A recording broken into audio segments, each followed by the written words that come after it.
Salam alaikum everyone. Welcome back to Leo's Chronicles, where narratives roar to life. Hello everyone. How are you doing? Today we're diving into the intriguing world of Rashidaddin Sinan, portrayed by our favorite actor Baris Bagci in the series Selahaddin Eyyubi. We know Baris Bagci from his roles as Noyan in Dirilish Ertugrul and Sultan Tugrul and Alparslan Büyük Selçuklu. Now, he takes on the challenging role of Rashidaddin Sinan, the formidable assassin in Selahaddin Eyyubi. So who was Rashidaddin Sinan? Let's unravel his mysterious story. In the year 1162, a man named Rashidaddin Sinan was appointed as the chief Dai of the Kaf fortress in Syria by the Nizari Ismaili, also known as Hashashis. They wanted him to spread some heavy teachings by Hassan Ali Zikri, calling it Doomsday in Syria. However, these teachings were too extreme, even for the Nizaris who were loyal to Alamut, the assassin's main place. Sinan's rapid rise in popularity upon entering the region led him to become overconfident. He decided to do things his own way, ignoring orders from Alamut. By his bold actions, he became a significant figure in the region quickly, having many assassins under his command. With his own methods and commands, he created a powerful force of assassins. People called him the Sheikh of the Mountain or the Old Man of the Mountain. He instilled fear across Syrian lands, from Lebanon's shores to Damascus. This brought him face to face with Sultan Selahaddin Eyyubi, who was gaining power in Syria. Surprisingly, Sinan's unique methods even made Selahaddin hesitate. Despite Selahaddin's power, Rashidaddin Sinan's unconventional tactics were formidable.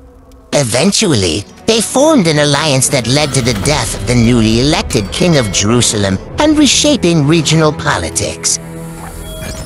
The early years of Rashidaddin Sinan remain shrouded in mystery, but modern historians have pieced together a somewhat vague story from the available clues. Renowned historian Bernard Lewis, after an interview with a Syrian Arab, concluded that Sinan hailed from a prosperous family and was born in Basra. According to this account, Sinan belonged to the Imam Shia lineage, receiving affection and care from his father. His birth name was Sinan bin Salman. Sinan received his primary education in Basra, where he spent his childhood and youth. However, due to an uncertain incident with his brothers, he had to leave Basra abruptly, embarking on a journey without even a mount. During his youth, Sinan listened to the stories of an old man residing in an impenetrable castle on the ridge of a formidable mountain. This man was none other than Hassan Sabah, the ruler of Alamut and the founder of the Nizari Ismaili state, also known as the Hashish. Although Hassan had passed away, his teachings and the structure he established continued to endure. Before leaving Basra, Sinan had already embraced the Nizari Ismaili doctrine promoted by Hassan in Syria, Iran, and Azerbaijan. Eager to deepen his faith, Sinan reluctantly departed from Basra, redirecting his journey towards the Hashashi homeland, Kazvin. His goal was to gain valuable insights into the Nizari Ismaili doctrine. After a challenging journey, he eventually reached Alamut, the central stronghold of the Nizaris. This journey marked a pivotal moment in Sinan's life and career. He abandoned his family, his past, and even his name, adopting the new identity of Rashidaddin Sinan among the Nizaris. During this time, Alamut's administration was led by Muhammad ben Kia.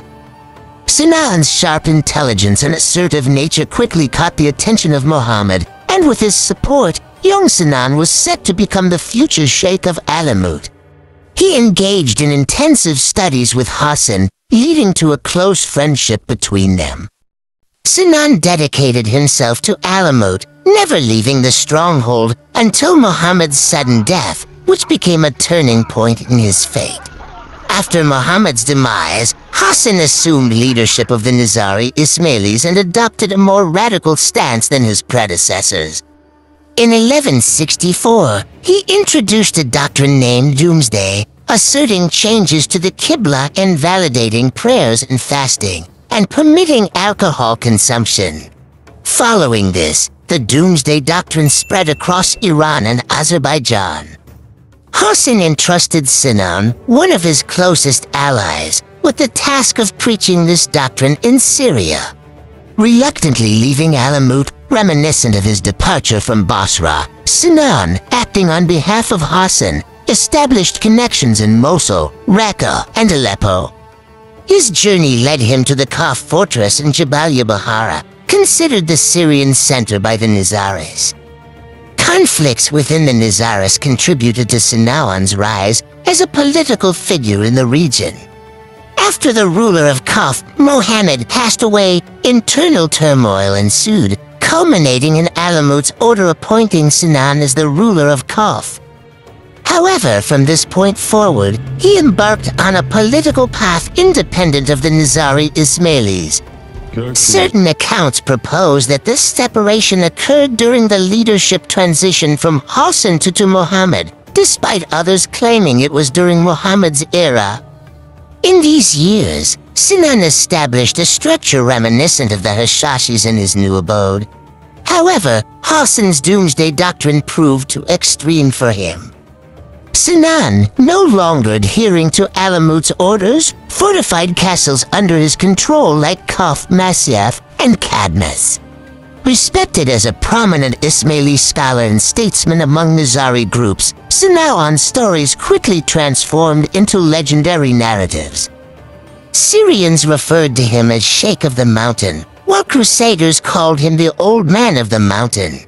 Some viewed him as a hero, attributing miraculous and supernatural qualities to him. Despite these tales, Sinan, driven by ambitions and desires, swiftly gained political influence in the region. While his separation from Hassan was intellectual, the structure he built in Syria aimed to propagate Nizari beliefs.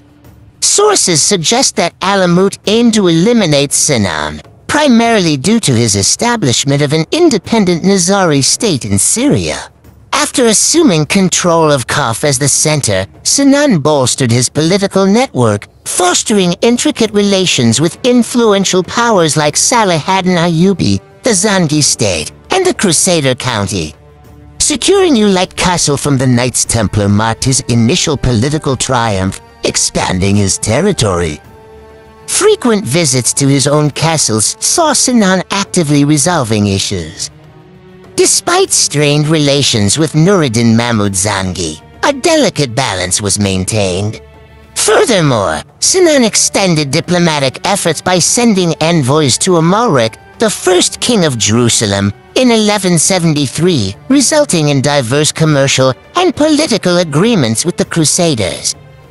However, the rising influence of Selahaddin in the region disrupted this delicate political equilibrium. Selahaddin's fervent desire to unite the fragmented Sunni Islamic world and lead the jihad against the Crusaders thwarted Sinan's strategies. The determined actions of the young and energetic Selahaddin deeply troubled the old man on the mountain.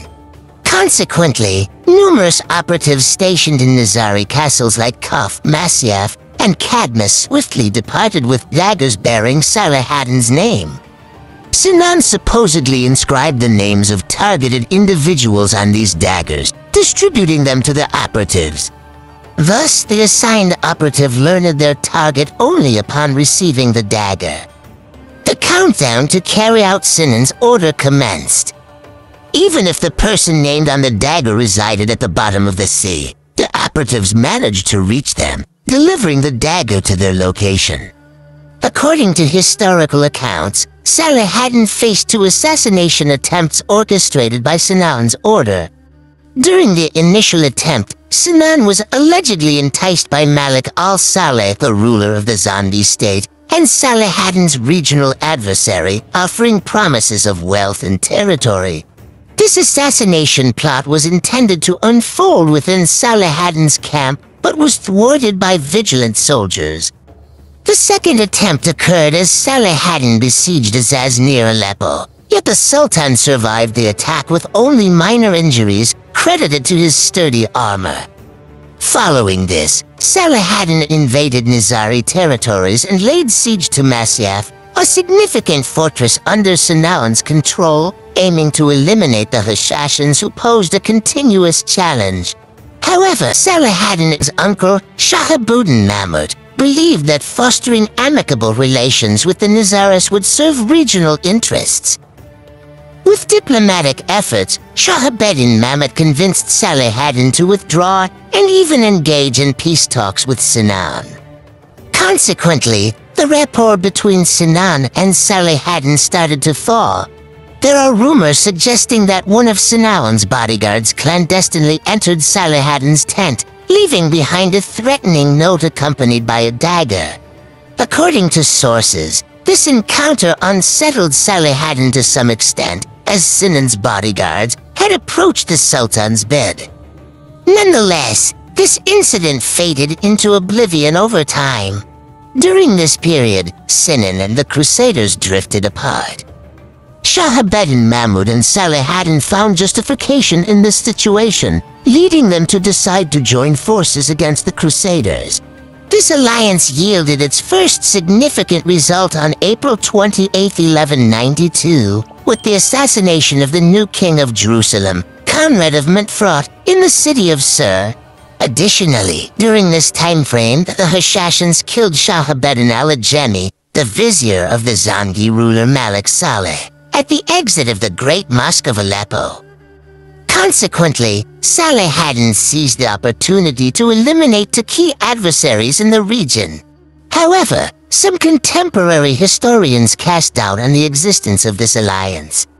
Despite this, Ibn al-Athir, a prominent Islamic historian of the period, provides crucial evidence supporting the collaboration between Selahaddin and Sinan. Nevertheless, if this alliance did occur, it proved short-lived. Selahaddin passed away on March 4, 1193, and in the same year, Sinan also died, succeeded by Abu Mansur Muhammad. Afterward, Syrian Nizaris renewed their allegiance to Alamut. The political landscape they adopted became diverse, resembling Sinan's early years. However, Rashidaddin Sinan's actions in the region solidified the Nizari's presence in Syria, and some regulations he introduced persisted for many years after his death. Rashidaddin Sinan, a captivating figure in the Hashish order and Nizari Ismailis, attained a reputation comparable to Hassan Sabbah, the founder of the Nizari Ismailis. Notably, Sinan's establishment of an independent Nizari state in Syria, along with intricate relations with Selahaddin, a prominent political figure of the era, undoubtedly made him a significant historical figure.